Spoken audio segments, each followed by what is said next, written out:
Terima kasih Anda masih bersama kami. Bagi Anda yang baru saja bergabung, kami hadirkan kembali 3 berita utama hari ini. Ibadah Haji 2023 semakin dekat, hari terakhir batas waktu pelunasan biaya haji. Masih ada calon jemaah yang belum lunas.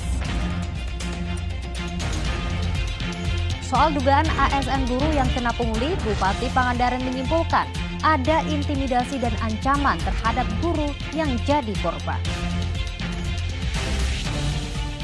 Aparat Satreskrim Polres Indramayu ringkus 3 remaja pembacok polisi yang hendak menggagalkan tawuran.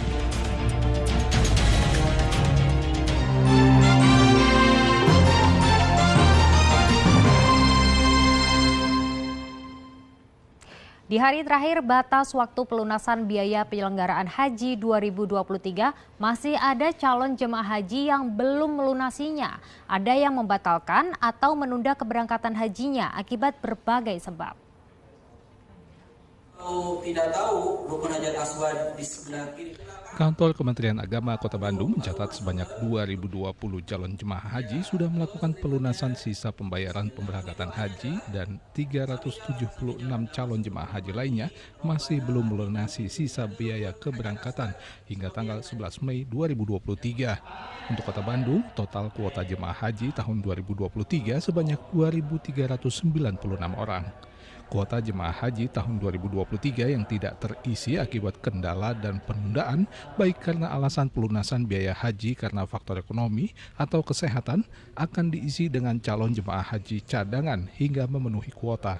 Pelunasan untuk yang sudah melunasi tahun ini itu perkiraan antara 85%-an, 85% sudah melaksanakan, tinggal 15% lagi. Mudah-mudahan dalam prosesnya itu bisa mencapai 100%. Berdasarkan informasi yang masuk kepada kami, memang yang pertama itu ada jamaah haji tunda, artinya dia tidak berangkat pada tahun ini, tetapi kesiapan mereka itu berangkat untuk tahun depan.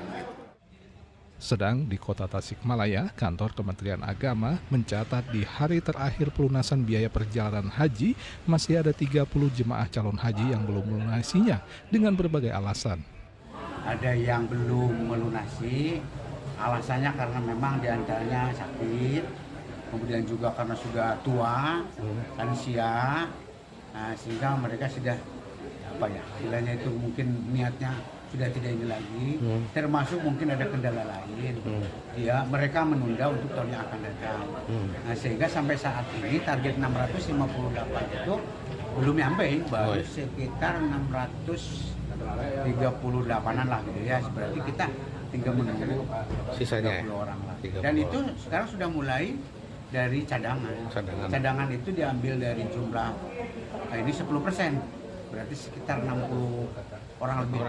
Pihak Kementerian Agama Kota Tasikmalaya juga menduga adanya permasalahan pada pihak bank penerima setoran biaya perjalanan haji yang juga menjadi salah satu penyebab masih adanya calon jemaah haji yang belum melunasi pembayarannya.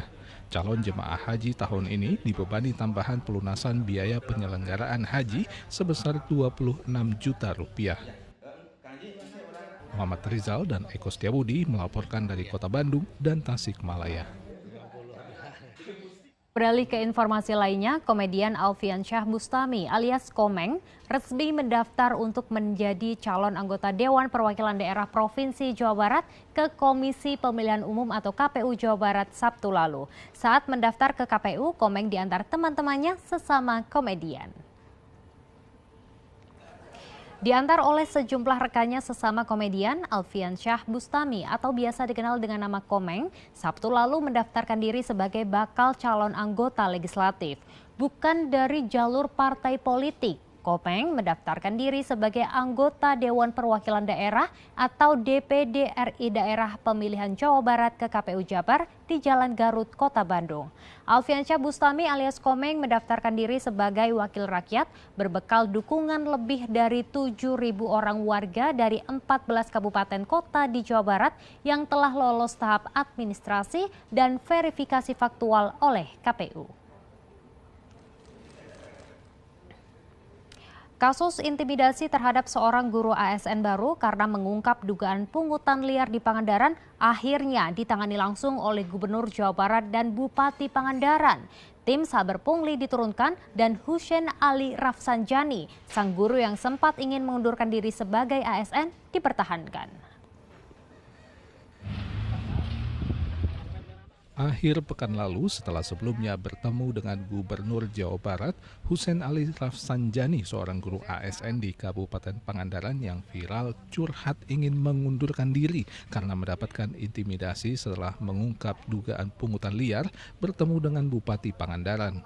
Keduanya berbincang selama lebih dari 1 jam di pendopo kabupaten.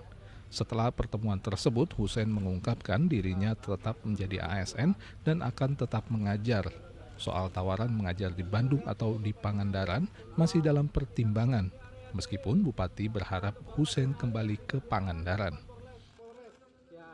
Untuk kedepannya tetap saya maunya jadi guru. Jadi kalau ada yang ngegiring jadi ini jadi itu, saya seorang guru, saya nggak biasa dengan seperti ini semua. Jadi keluar dari ASN ya? Keluar saya jadi ya? Nggak usah udah tetap ya. Berarti kalau dia masih pengen di sini gimana, Pak? Karena kebijakan Pak Emil dan Pak JJ, saya dipertahankan. Setelah pertemuan tersebut, Bupati Pangandaran langsung melakukan rapat dan klarifikasi terhadap pihak BKPSDM yang disaksikan langsung oleh Inspektorat, DPRD, dan Wakil Bupati serta Sekda. Hasil dari rapat internal selama 1 jam, akhirnya Bupati mendapatkan kesimpulan sementara bahwa ada intimidasi dan ancaman terhadap Hussein. Bupati juga membentuk tim investigasi yang akan melakukan penyelidikan lebih mendalam selama 5 hari. Yang pertama kesimpulan saya adalah ada indikasi mengenai intimidasi. Yang paling sederhana adalah orang dipanggil 6 jam. Itu juga merupakan bagian dari intimidasi. Ya, dan lain-lain. Ada mengatakan eksekutor tidak tahu, MPKS tidak tahu. Tapi kalau dia katakan tahu, kan begitu. Nah, ini yang sedang kita dalami oleh tim. Pemerintah Provinsi Jawa Barat menyatakan telah menugaskan Inspektorat Daerah dan tim Saber Pungli ke Pangandaran menindaklanjuti laporan dugaan pungli di Pangandaran. Kepala BKPSDM Pangandaran juga dinonaktifkan sementara selama pemeriksaan kasus ini. Saya sudah menugaskan Inspektorat dan tim Saber Pungli Jawa Barat untuk datang ke Pangandaran, ya, untuk melakukan klarifikasi, verifikasi. Hasilnya belum tahu, tapi sudah ditugaskan. Dan saya sudah rekomendasikan selama pemeriksaan Kepala BPSDM Pangandarannya diberhentikan dulu sementara, ya. Nanti kalau terbukti ada jalur sanksi sesuai peraturan perundangan, kalau tidak terbukti direkonsiliasi dengan solusi-solusi. Hussein Ali Rafsanjani mendadak jadi perbincangan banyak orang setelah mengunggah sejumlah keluhannya di media sosial terkait intimidasi oleh pihak BKPSDM Pangandaran terhadap dirinya terkait laporan dugaan pungutan liar terhadap guru-guru ASN di Pangandaran dalam sejumlah kegiatan. Eko Setiabudi dan Muhammad Rizal melaporkan dari Kota Bandung dan Kabupaten Pangandaran. Masih tingginya permintaan membuat usaha pembuatan bata merah di Pantura Subang masih bertahan, kendati harus bersaing dengan material bahan bangunan hasil pabrikan. Suhu udara yang terasa lebih panas membantu para perajin untuk menaikkan jumlah produksi batu bata. Salah satu lokasi pembuatan bata merah atau batu bata berada di Desa Ciasem Tengah, Kecamatan Ciasem, Kabupaten Subang. Para perajin mengolah tanah liat untuk dicampur dengan sekam mentah sebelum akhirnya dicetak secara manual. Selanjutnya dilakukan penjemuran hingga bata mentah siap menjalani proses pembakaran selama 2 hari. Seorang perajin mengaku suhu udara saat ini membantu dirinya meningkatkan produksi karena penjemuran yang dilakukannya bisa lebih cepat. Jika biasanya membutuhkan hingga 1 pekan, saat ini penjemuran bata merah hanya 4 hari.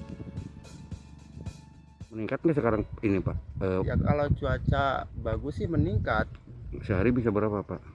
Sehari ya 750 lah, kalau 2 hari ya 1.500. Artinya produksi meningkat, Pak, ya? Iya. Nah, ini dengan seperti ini, Pak, bagaimana Pak penjualan sendiri, Pak? penjualan sendiri ya kalau udah matang sih banyak yang datang. Satim mampu mencetak hingga 1.500 buah bata merah dalam 2 hari. Saat ini, harga bata merah matang atau sudah dibakar dijual dengan harga Rp450 per buah jika diambil langsung di lokasi pembuatan. Harga akan berbeda jika diantar ke lokasi pembeli karena harus menyertakan ongkos kirim tergantung dari jarak pengiriman. Meski harus bersaing dengan material pabrikan seperti bata hebel, batako maupun bata oven, namun perlajin bata merah tradisional tetap optimis dengan usaha yang mereka jalani. Zainal Arifin melaporkan dari Kabupaten Subang.